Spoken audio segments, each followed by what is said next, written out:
ഞാറ്റുപാട്ടിന്റെ ഈണം നഷ്ടപ്പെട്ട് വരണ്ടുണങ്ങിയ കല്ലറയിലെ പുഞ്ചവയൽ പാടശേഖരങ്ങളിൽ ഒരു നിശബ്ദമായ ഹരിത വിപ്ലവത്തിന് തുടക്കം കുറിക്കുകയാണ് ഇവിടുത്തെ കൃഷി ഓഫീസർ ആന്റണി കെ ജോർജും കൂട്ടാളികളും. അലഹബാദ് യൂണിവേഴ്സിറ്റിയിൽ നിന്ന് 1991 MSc അഗ്രികൾച്ചറിൽ 1ാം റാങ്ക് കരസ്ഥമാക്കിയ കല്ലറ പഞ്ചായത്ത് കൃഷി ഓഫീസറായ ആന്റണി കെ ജോർജിന്റെ നേതൃത്വത്തിൽ വർഷങ്ങളായി തരിശുകിടന്നിരുന്ന 900 ഏക്കറോളം വരുന്ന പാടശേഖരങ്ങൾ കൃഷിയിറക്കിയിരിക്കുകയാണ്. കേന്ദ്ര സംസ്ഥാന സർക്കാരുകളുടെ ഭക്ഷ്യസുരക്ഷാ പദ്ധതിയുടെ ഭാഗമായ തരിശുനില കൃഷി വികസന പദ്ധതിയിൽ നിന്ന് ഫണ്ട് അനുവദിപ്പിച്ചാണ് ഇവിടെ കൃഷി ഇറക്കിയിരിക്കുന്നത്. ഒരു കാലഘട്ടത്തിൽ നെല്ലറയായിരുന്ന കല്ലറ ഇപ്പോൾ തരിശുനിലകൾ മാത്രമാണ് കൂടുതലായി കാണാൻ കഴിയുന്നത്. ഏതാനും മാസങ്ങൾക്ക് മുമ്പ് കല്ലറ പഞ്ചായത്തിലെ കൃഷി ഓഫീസറായി ചാർജ് എടുത്ത ആന്റണി കെ ജോർജിന്റെ അക്ഷീണ പരിശ്രമത്തിനൊടുവിലാണ് ഇത്രയധികം ഏക്കർ തരിശുനിലം കൃഷി ചെയ്യിപ്പിക്കുവാൻ സാധിച്ചത്. ഇതേ ഓഫീസിലെ തന്നെ മറ്റു 2 ഉദ്യോഗസ്ഥന്മാരാണ് സജിയും ഓമനക്കുട്ടനും. ഇദ്ദേഹത്തിന്റെ ഈ മുന്നേറ്റത്തെ ഏറെ സഹായിക്കുന്നു. തരിശുനില കൃഷി വികസന പദ്ധതി സർക്കാർ പ്രഖ്യാപിച്ചിട്ടും സാങ്കേതികമായ നിരവധി കാരണങ്ങളാൽ ഇത് നടപ്പിലാക്കുന്നതിലും വിജയിപ്പിക്കുന്നതിലും വീഴ്ച വരുത്തുന്ന സാഹചര്യത്തിലാണ് ഈ പരീക്ഷണം വിജയിപ്പിക്കാൻ അക്ഷീണം ശ്രമിച്ചുകൊണ്ടിരിക്കുന്നത്. കല്ലറയിൽ ഈ ദൗത്യം ഏറ്റെടുക്കുവാൻ ഒരു കർഷകനും തയ്യാറാവാത്ത സാഹചര്യത്തിൽ കുട്ടനാടൻ കൃഷിയുടെ ഈറ്റില്ലമായ നെടുമുടിയിൽ നിന്നും ഒരു സംഘം കർഷകരെ കണ്ടുപിടിക്കുകയും അവരോടൊന്നിച്ചു നിന്ന് നിർദ്ദേശങ്ങൾ നൽകുകയും അവർക്ക് ആവേശം പകർന്നു നൽകുകയും ചെയ്തുകൊണ്ടിരിക്കുന്നു. Thomas, Joseph, Sibichan, Gopi, Jacob എന്നീ കുട്ടനാടൻ കർഷകരാണ് 175 ഏക്കർ വരുന്ന കോട്ടയംകരി പാടശേഖരം ഈ പദ്ധതി അനുസരിച്ച് കൃഷി ചെയ്യുന്നത്. ഇവരിൽ നിന്നും പ്രചോദനം ഉൾക്കൊണ്ട നാട്ടുകാർ തരിച്ചു കിടന്നിരുന്ന മുതലക്കാല മുതലായ പാടശേഖരങ്ങളിൽ കൃഷിയിറക്കാൻ തയ്യാറാവുകയായിരുന്നു. ഈ പദ്ധതി അനുസരിച്ച് കൃഷി ചെയ്യാൻ തയ്യാറാവുന്നവർക്ക് 3 വർഷത്തെ കൃഷിയിറക്കിനാണ് കരാർ നൽകിയിരിക്കുന്നത്. കോട്ടയംകരി, കുറിച്ചിക്കരി, മീനക്കോണം, മാലിക്കരി, വടക്കോർത്തുവല്ലിക്കരി എന്നീ പാടത്ത് കൊയ്ത്തിയന്ത്രങ്ങൾ ഇറങ്ങാൻ പറ്റാത്തതും കർഷകർക്ക് കൃഷി ചെയ്യുവാനുള്ള താൽപര്യം നഷ്ടപ്പെടുകയാണ്. എന്നാൽ ഈ കർഷകർ നിലമുണക്കി കൊയ്ത്തിയന്ത്രം ഇറക്കി മാത്രമേ കൊയ്യൂ എന്നുള്ള വാശിയിലുമാണ്. ഇതിന് ഇവർ പാടത്തിനു ചുറ്റും ചാലുകൾ കയറി വെള്ളം കെട്ടിക്കിടക്കാത്ത നിലയിലേക്ക് എത്തിച്ചുകൊണ്ടിരിക്കുന്നു. കൃഷി സമൃദ്ധമാക്കാൻ ദിവസവും ധാരാളം കർഷകർ പല തരത്തിലുള്ള ജോലികൾ ചെയ്തുകൊണ്ടിരിക്കുന്ന കാഴ്ചകൾ നമുക്ക് കാണാം. കല്ലറയുടെ കാർഷിക മേഖലയ്ക്ക് പുത്തൻ ഉണർവ് നൽകുന്ന ദൗത്യം ഏറ്റെടുത്ത കൃഷി ഓഫീസർ ആന്റണി കെ ജോർജുമായുള്ള അഭിമുഖത്തിലേക്ക്. ഇന്ത്യയിലെ തന്നെ ഏറ്റവും ആപൽക്കരമായിരിക്കുന്ന ഭക്ഷ്യ പ്രതിസന്ധി തരണം ചെയ്യുന്നതിനായിട്ട് കല്ലറ പഞ്ചായത്തിന്റെ 4/3 ഭാഗവും വെള്ളത്താൽ ചുറ്റപ്പെട്ട് കിടക്കുന്ന സ്ഥലമാണ്, കൃഷിസ്ഥലമാണ്. പക്ഷെ വർഷങ്ങളായിട്ട് 8 വർഷവും 10 വർഷവുമായിട്ട് കൃഷി ചെയ്യാത്ത പുരയിടങ്ങളിൽ നമ്മുടെ കല്ലറ പഞ്ചായത്തിന്റെ agriculture officer Shri Antony K ജോർജും അതുപോലെ തന്നെ അദ്ദേഹത്തിന്റെ റൈറ്റ് ഹാൻഡായിട്ട് വർക്ക് ചെയ്യുന്ന ശ്രീ സജിയും ഒരു നിശബ്ദ വിപ്ലവത്തിന് കല്ലറ പഞ്ചായത്തിൽ തുടക്കം കുറിക്കുകയാണ്. കാരണം 8 വർഷവും 10 വർഷവുമായിട്ടുള്ള തരിശു ഭൂമികൾ കോട്ടയംകരി ആണെങ്കിൽ തന്നെ ഇത് കോട്ടയംകരിയാണ്, കോട്ടയംകരി പാടശേഖരമാണിത്. 175 ഏക്കർ വരുന്ന കോട്ടയംകരി പാടശേഖരത്തിൽ അദ്ദേഹം നമ്മുടെ ഈ നാട്ടിലെ പല ആളുകളെയും ബന്ധപ്പെട്ടിട്ട് കൃഷി ചെയ്യാൻ സന്നദ്ധരാകാഞ്ഞിട്ട് ആലപ്പുഴ കുട്ടനാടിന്റെ മണ്ണിൽ നിന്ന് തന്നെ കൃഷിയുടെ ഈറ്റില്ലമായിട്ടുള്ള കുട്ടനാടൻ മേഖലകളിൽ നിന്ന് തന്നെ കർഷകരെ കണ്ടെത്തി അവർക്ക് അവരുടെ ഒരു ധൈര്യവും പകർന്നുകൊണ്ട് ഒരു വലിയ രീതിയിലുള്ള ഒരു വിപ്ലവത്തിന് തുടക്കം കുറിക്കുന്ന അദ്ദേഹത്തോട് നമുക്ക് ഈ വിപ്ലവത്തെക്കുറിച്ച്, ഈ കാർഷിക വികസനത്തെക്കുറിച്ച് നമുക്ക് സംസാരിക്കാം. Shri Antony K George. ഞാനിവിടെ കല്ലറ അഗ്രികൾച്ചർ ഓഫീസറാണ്. ആന്റണി ജോർജ് എന്നാണ് എൻ്റെ പേര്. അപ്പർ കുട്ടനാട് നെല്ലറ അപ്പർ കുട്ടനാടിൻ്റെ ഇങ്ങേയറ്റമായിട്ടുള്ള കോട്ടയം ജില്ലയുടെ കല്ലറ പഞ്ചായത്തിലെ അഗ്രികൾച്ചർ ഓഫീസറായിട്ട് ഞാൻ വർക്ക് ചെയ്യുന്നു. എൻ്റെ സഹപ്രവർത്തകൻ സജി ഈ നാട്ടുകാരൻ തന്നെയാണ്. ഞാനിതിൻ്റെ തൊട്ടടുത്ത പഞ്ചായത്ത് കടുത്തുരുത്തി വാസിയാണ് ഞാൻ. ഇവിടെ വലിയൊരു മേഖല നെൽകൃഷി ചെയ്യാതെ, ഇവിടുത്തെ ഒരു നെൽകൃഷി മേഖലയാണത്. ഇവിടെ വലിയൊരു ഏരിയ കൃഷി ചെയ്യാതെ കിടക്കുന്ന ഒരു സാഹചര്യമാണ്. ഞാൻ ഏതാണ്ട് ഒരു 2 കൊല്ലമേ ആയുള്ളൂ ഞാനിവിടെ വ്യക്തിയുടെ ഓഫീസായിട്ട് വർക്ക് ചെയ്യുന്ന ഒരു സാഹചര്യം. അതിൽ ഞങ്ങൾക്ക് ഗവൺമെൻറ്റിൻ്റെ ഭാഗത്ത് പ്രത്യേകിച്ചും ഭക്ഷ്യസുരക്ഷ സെൻട്രൽ ഗവൺമെൻറ്റിൻ്റെയും സംസ്ഥാന ഗവൺമെൻറ്റിൻ്റെയും ഭക്ഷ്യസുരക്ഷാ പദ്ധതികളുമായി ബന്ധപ്പെട്ട് സാധിക്കുന്നത്രയും നെൽകൃഷി മേഖലകൾ കൃഷി യോഗ്യമാക്കുക എന്ന പ്രവർത്തനത്തോട് ഞങ്ങൾ യോജിച്ചുകൊണ്ട് ഞങ്ങൾ ഒത്തിരി അതിനുവേണ്ടി നമ്മുടെ നാട്ടുകാരായ കൃഷിക്കാരെ തന്നെ ഇവിടെ 8-10 വർഷമായിട്ട് 10-20 കൊല്ലം വരെ കൃഷി ചെയ്യാത്ത മേഖലകൾ കൂടിയുണ്ട്. കൃഷിക്കാർ ഇവിടെ കൂടുതൽ ഫോറിനിലൊക്കെ ജോലി ചെയ്യുന്ന ആളുകളും ഒക്കെ ആയിട്ടുള്ള ഒത്തിരി അതുകൊണ്ട് അപ്പം കൃഷി ലാഭകരമല്ല എന്നുള്ള ഒരു സാഹചര്യത്തിൽ ഒത്തിരി പേര് കൃഷി ഇതിൽ നിന്ന് മാറി നിൽക്കുന്ന ഒരു അവസ്ഥയിൽ കൃഷി. പക്ഷെ നമുക്ക് ഭക്ഷണം എന്ന് പറയുന്നത് വളരെ അത്യാവശ്യമുള്ള ഒരു കാര്യമാണ്. നമ്മൾ കൃഷി ചെയ്താൽ മാത്രമേ നമുക്ക് അരിയോ ഭക്ഷ്യ സാധനങ്ങൾ ലഭിക്കുകയുള്ളൂ. ആ ഒരു സാഹചര്യത്തിൽ ഞങ്ങൾ ഗവൺമെൻറ്റിൻ്റെ പ്രത്യേക പദ്ധതികളുണ്ട്.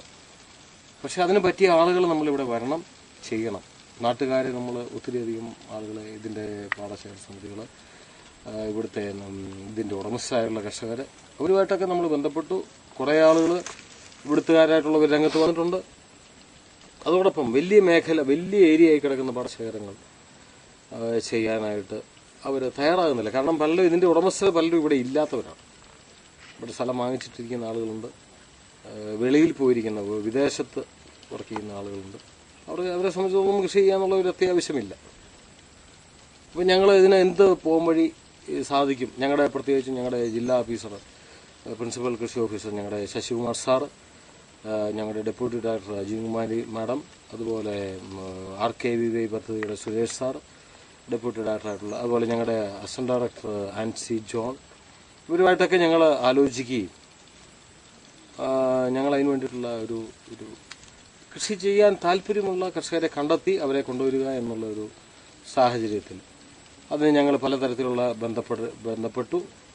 കുട്ടനാട്ടിൽ നിന്നും കാർഷിക നെൽകൃഷിയുടെ ഈറ്റില്ലമായ കുട്ടനാട്ടിൽ നിന്നും നല്ലവരായ പല കർഷകരും ഇവിടെ എത്തി. അതിലൊരാളാണ് നമ്മുടെ തോമാച്ചൻ. അദ്ദേഹം നെടുമുടിയാണ് അദ്ദേഹത്തിൻ്റെ സ്വദേശം. തോമാച്ചന്, അതുപോലെ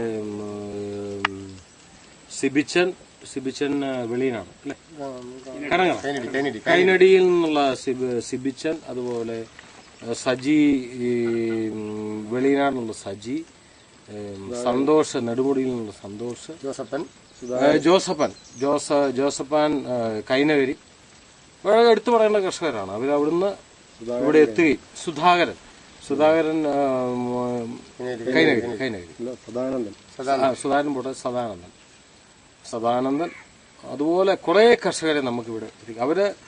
അവിടെ നിന്നുള്ള പണിക്കാരെ ഉൾപ്പെടെ അവിടെ ജോലി ചെയ്യാനുള്ള ജോലിക്കാരെ ഉൾപ്പെടെ ഇവിടെ എത്തിക്കുകയും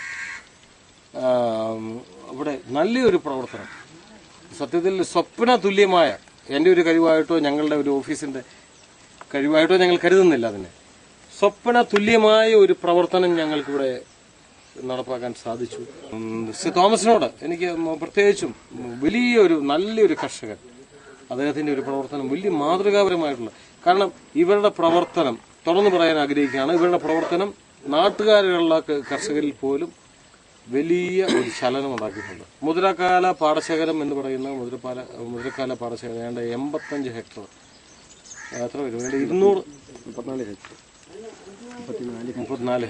85 ഏക്കർ വരുന്ന മുതിരക്കാല പാടശേഖരം നാട്ടുകാർ തന്നെ ഏറ്റെടുത്ത് അവര് വിവിധ പുരുഷ സംഘങ്ങൾ, സമീപ പഞ്ചായത്തുകളിലെ പുരുഷ സംഘങ്ങളുടെ നേതൃത്വത്തിൽ ഇവരിൽ നിന്ന് പ്രചോദനം ഉൾക്കൊണ്ടുകൊണ്ട് ചെയ്യുകയാണ്. ഞങ്ങൾ പറയുകയാണ് 1000 ഏക്കറായിരുന്നു ഞങ്ങളുടെ ടാർഗറ്റ്. ഒരു പാടശേഖരം ചില നിർഭാഗ്യകരമായ സാഹചര്യങ്ങളാൽ അവർക്ക് പിന്മാറേണ്ടി വരുന്നു. പക്ഷേ അടുത്ത വർഷം ചെയ്യാൻ വേണ്ടിയിട്ടുള്ള നടപടികൾ ഇപ്പോഴേ ചെയ്ത് കഴിയാണ്. 1000 ആയിരുന്നു ഞങ്ങളുടെ ടാർഗറ്റ്.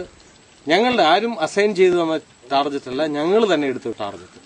അതിൽ 900 ഏക്കർ ഞങ്ങൾ കോട്ടയംകരി, മാലിക്, വെന്തകരി സൗത്ത്, മുതിരക്കാല, 80-40 ആലപ്പാട്ട്, പിന്നെ കുഴിപ്പടവ്, പിന്നെ കുറച്ച് വിവിധ പാടശേഖരങ്ങളുടെ ചെറിയ ചെറിയ ഭാഗങ്ങൾ ഇവ ഉൾപ്പെടെ ഏതാണ്ട് 900 ഏക്കർ ഈ വർഷം ഞങ്ങൾ ചെയ്തുകൊണ്ടിരിക്കുകയാണ്. അതിൽ ജില്ലാ പഞ്ചായത്തിൻ്റെ 70 ഹെക്ടർ, RKVY പദ്ധതി, സെൻട്രൽ ഗവൺമെൻറ് പദ്ധതിയുള്ള RKVY പദ്ധതിയിൽ 280 ഹെക്ടർ ഇവിടെ ചെയ്തുകൊണ്ടിരിക്കുകയാണ്. അതിപ്പോൾ നിങ്ങൾ കാണുന്ന ഈ പാടം ഏതാണ്ട് 8-10 വർഷമായിട്ട് ഇവിടെ കൃഷി ഇല്ലാതെ കിടന്ന പാടമാണ്. കോട്ടയംകരി എന്നാണ് ഇതിൻ്റെ പേര്. 70 ഹെക്ടർ കൊണ്ട് എത്ര വരും? 175 ഏക്കർ കൃഷിയാണ് ഇവിടെ ഇല്ലായിരുന്നത്. എനിക്ക് ഒത്തിരി സന്തോഷമുണ്ട്. അതിനേക്കാൾ ഉപരി ഇതിനുവേണ്ടി നേതൃത്വം കൊടുത്ത ശ്രീ തോമാച്ചനെ നിങ്ങളെ പരിചയപ്പെടുത്തുന്നു. തോമാച്ചന് പറയാനുള്ളത് ഈ കാര്യത്തിൽ അദ്ദേഹത്തിൻ്റെ അനുഭവങ്ങൾ, കൃഷി വകുപ്പിൻ്റെ എപ്പോഴും സർക്കാർ വകുപ്പുകളെ വിമർശനത്തിൽ വിധേയമാകുന്ന ഒരു സാഹചര്യമാണ് നമുക്കിന്ന് ഈ നാട്ടിലുള്ളത്. ഞങ്ങളുടെ ഭാഗത്തു നിന്നുള്ള അദ്ദേഹത്തിലുള്ള പ്രവർത്തനങ്ങൾ എല്ലാം സത്യസന്ധമായി ശ്രീ തോമാച്ചൻ ഇപ്പോൾ നിങ്ങളോട് പറയുമെന്ന് കരുതുന്നു. ഞാനിവിടെ വന്ന് ഏതാണ്ട് 3 മാസം കാലമായി ഇവിടെ വന്നിട്ട്. നമ്മൾ വിതച്ചിട്ടിപ്പോൾ 47-ാം പൊക്കമാണ് ആദ്യത്തെ വിത. രണ്ടാം വിത കൊണ്ട് 30 ദിവസം കഴിഞ്ഞിരിക്കുന്നു. ഞങ്ങൾ ഇവിടെ കൃഷി ഓഫീസോ കൃഷിഭവനോ ഏല ഓഫീസോ ആയിട്ട് യാതൊരു ബന്ധവും ഇല്ലാഞ്ഞ സാഹചര്യത്തിലാണ് ഞങ്ങളിവിടെ വന്നിരുന്നത്. ഞങ്ങളെ ഈ കൃഷി ഓഫീസർ ശ്രീ ആൻ്റണി സാറ്, ഈ സജി സാറ് കാര്യങ്ങളൊക്കെ പറഞ്ഞ് മനസ്സിലാക്കി ഓഫീസിലെ പേപ്പേഴ്സൊക്കെ നന്നാക്കി ഇങ്ങെടുത്ത് അവരോരോ ഒപ്പിടിക്കേണ്ടതും 5 ഏക്കർ താഴെ കൃഷി ചെയ്യുന്ന ഭാഗങ്ങളും സർക്കാരിന് കിട്ടുന്ന ആനുകൂല്യങ്ങൾ ഇങ്ങനെ ആണെങ്കിൽ ഫോംസൊക്കെ റെഡിയാക്കിയെങ്കിലേ കിട്ടുള്ളൂ എന്ന് പറയുന്നതും, ഞങ്ങൾക്ക് വേണ്ടുന്ന പ്രോത്സാഹനങ്ങൾ, സർക്കാരിന് കിട്ടുന്ന സാമ്പത്തികങ്ങൾ എല്ലാം തന്നെ ഞങ്ങൾക്ക് വാങ്ങിത്തരുവാൻ ഇപ്പോൾ തന്നെ ഞങ്ങൾക്ക് പമ്പ്, അടുത്ത സ്പ്രേ അടിക്കാനുള്ള പമ്പ്, അതിനെടുക്കാനുള്ള സംഗതികളെല്ലാം അത് 25% സബ്സിഡി സർക്കാരിൽ നിന്ന് വാങ്ങിത്തരാമെന്നും, അങ്ങനെയുള്ള ഇന്നലെ ഞങ്ങൾക്ക് പെർമിറ്റ്, 2ാം വളത്തിൻ്റെ പെർമിറ്റ് ഡ്യൂ ഡേറ്റ് തന്നെ സാറ് മറ്റുള്ള പാടശേഖരത്തിൻ്റെ മറ്റുള്ള സ്വന്തമായുള്ള നിലത്തിൻ്റെ ഉടമസ്ഥാവകാശത്തിലുള്ള കൃഷിക്കാരാണല്ലോ സെക്രട്ടറിയും പ്രസിഡന്റും, അവരെ പോലും മനസ്സിലാക്കിക്കൊണ്ട് ശ്രീ കൃഷി ഓഫീസർ ആന്റണി സാറും സജി സാറും താൽക്കാലികമായിട്ടെങ്കിലും ഇന്നലെ 10-40 ഏക്കറിൻ്റെ പെർമിറ്റ് താൽക്കാലികമായി എഴുതി തന്ന് ബാങ്കിലേക്ക് കൊടുക്കുകയും ബാക്കിയുള്ള പെർമിറ്റ് ഇന്ന് ഞങ്ങൾക്ക് എല്ലാം എഴുതി തന്ന് ഫുൾ സബ്സിഡി എഴുതി സർക്കാരിൽ നിന്ന് കിട്ടത്തക്കിട്ടുള്ള ആനുകൂല്യങ്ങൾ മുഴുവനും ഞങ്ങൾക്ക് ഇന്നേ ദിവസം വരെ വാങ്ങിത്തന്നിട്ടുള്ളതാണ്. ഞങ്ങളുടെ അടുത്ത നമ്മുടെ അടുത്ത ഈ കൃഷിയുടെ പദ്ധതി ഉദ്ദേശിക്കുന്നത് ഈ 2ാം വളമിട്ട് വെള്ളം കയറ്റി പിന്നെ പതുക്കെ പിന്നെ നല്ല ആക്കിയെടുത്ത് ഈ കോട്ടയം ജില്ലയിൽ ഈ കടുത്തുരുത്തി അല്ലെങ്കിൽ കല്ലറ പഞ്ചായത്തിലെ നല്ല ഒരു കൃഷി സ്ഥലമാക്കിയെടുക്കുകയും നല്ല ആദായം കണ്ടെത്തുക എന്നുള്ള ഞങ്ങളുടെ ലക്ഷ്യം. ഇവിടുത്തെ ഞങ്ങളുടെ സർക്കാരിൻ്റെ ആനുകൂല്യത്തെ മാത്രം പ്രതീക്ഷിച്ചല്ല കൃഷി ചെയ്യുന്നത്. അത് ഞങ്ങളുടെ ഓഫീസർമാർക്ക് ഇപ്പോൾ മനസ്സിലാക്കി കഴിഞ്ഞു. നിങ്ങൾ വന്നിരിക്കുന്ന നിങ്ങൾക്ക് ഏതാണ്ടൊക്കെ മനസ്സിലാക്കി കഴിഞ്ഞാണ്. നിങ്ങൾ പല പാഠങ്ങളും ഇപ്പോൾ കണ്ടു കഴിഞ്ഞു. ഞങ്ങൾ അശ്രാന്ത പരിശ്രമിച്ചാണ് ഇത്രയും. ഇവിടെ ഇതിനിടയ്ക്ക് മട വീണു, ഞങ്ങൾ 2 മട വീണു. ഒരു മട വീഴുമ്പോൾ ഞങ്ങൾ തടഞ്ഞു നിർത്തി. ഞങ്ങൾ 2 ലക്ഷം രൂപയ്ക്ക് മേളിൽ ചിലവാക്കിയാണ് ഈ മട തടഞ്ഞിരിക്കുന്നത്. അതിൻ്റെ പേപ്പേഴ്സൊക്കെ സാർ റെഡിയാക്കിക്കൊണ്ട് ഞങ്ങൾ എല്ലാം കൊണ്ടും സഹായിക്കുന്ന ശ്രീ ആന്റണി സാറിനും സജി സാറിനും ഞങ്ങളുടെ പ്രത്യേക സ്നേഹവാത്സല്യങ്ങൾ അറിയിക്കുകയാണ്. കോട്ടയംകരി എന്ന് പറയുന്നത് 175 ഏക്കറാണുള്ളത്. പക്ഷേ ഇതിന് തൊട്ടടുത്ത് തന്നെയാണ് 210 ഏക്കർ 15 ഏക്കറോളം വരുന്ന വടക്കോടത്ത് വല്യകരി. പക്ഷെ അത് ഇത്തവണ കൃഷിയോ ഒന്നും കാണുന്നില്ല. എന്തുകൊണ്ടാണ് നിങ്ങൾ ഈ ഒരു കാരണം ആ വലിയ പാടശേഖരത്തെ എടുക്കാത്തത്? എന്തുകൊണ്ടാണ്? നമ്മൾ എടുക്കാത്തതല്ല, ഇത് ഈ വടക്കോടത്ത് വല്യകരി കൂടെ ഉൾപ്പെടുത്തി ഞങ്ങൾ ഏതാണ്ട് 1000 ഏക്കറിൻ്റെ ഒരു ടാർജറ്റാണ് ഞങ്ങൾ തരിശു നിലം ചെയ്യാൻ വേണ്ടി ഉദ്ദേശിച്ചത്. അപ്പോൾ അതിനകത്ത് വന്നൊരു ബുദ്ധിമുട്ട്, അതിനുള്ള കൃഷിക്കാരെയും ഞങ്ങൾ കണ്ടെത്തിയിരുന്നു. ഇവിടെയുള്ള ആളുകൾ ശകലം മടിച്ചു നിന്നപ്പോൾ അവിടെയും കൃഷി ചെയ്യാൻ വേണ്ടിയിട്ടുള്ള കുട്ടനാട്ടിൽ നിന്നുള്ള വിവിധ കർഷകർ നമ്മളുമായിട്ട് ബന്ധപ്പെട്ടു. അതിൽ കടങ്ങറയിൽ നിന്നുള്ള ശ്രീ ചാച്ചപ്പൻ എന്ന് പറയുന്ന കൃഷിക്കാരൻ ഏതാണ്ട് ഇത് എടുക്കാൻ വേണ്ടിയിട്ടുള്ള എഗ്രിമെൻ്റ് വരെ റെഡിയായതാണ്. പക്ഷേ അതിനകത്ത് വന്ന ഒരു തകരാറുണ്ടാകും, ഒരു ബുദ്ധിമുട്ട്. എന്തുകൊണ്ടാണ് നടന്നില്ല എന്നുള്ളൊരു പ്രശ്നം എന്താണെന്ന് വെച്ചാൽ അവിടെ വണ്ടി ഇറങ്ങാൻ, അതായത് ഇത് കൊല്ലങ്ങളായിട്ട് 10-12 കൊല്ലമായിട്ട് ആ പാടം കൃഷി ചെയ്യാതെ കിടക്കണം. അപ്പോൾ അവിടെ ഈ ട്രാക്ടറോ ട്രില്ലറോ ഇറങ്ങി അടിക്കാനുള്ള ബുദ്ധിമുട്ട് ഒരു പ്രശ്നമായി.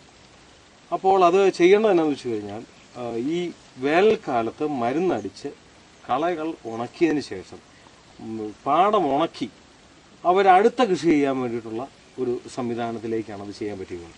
അപ്പോൾ ആ രീതിയിൽ ഉള്ള നടപടികളായിട്ടുണ്ട്. അവര് ഓൾറെഡി ആ പാടശേഖര സമിതിയായിട്ട് എഗ്രിമെന്റ് വരെ വെച്ചിരിക്കുകയാണ്.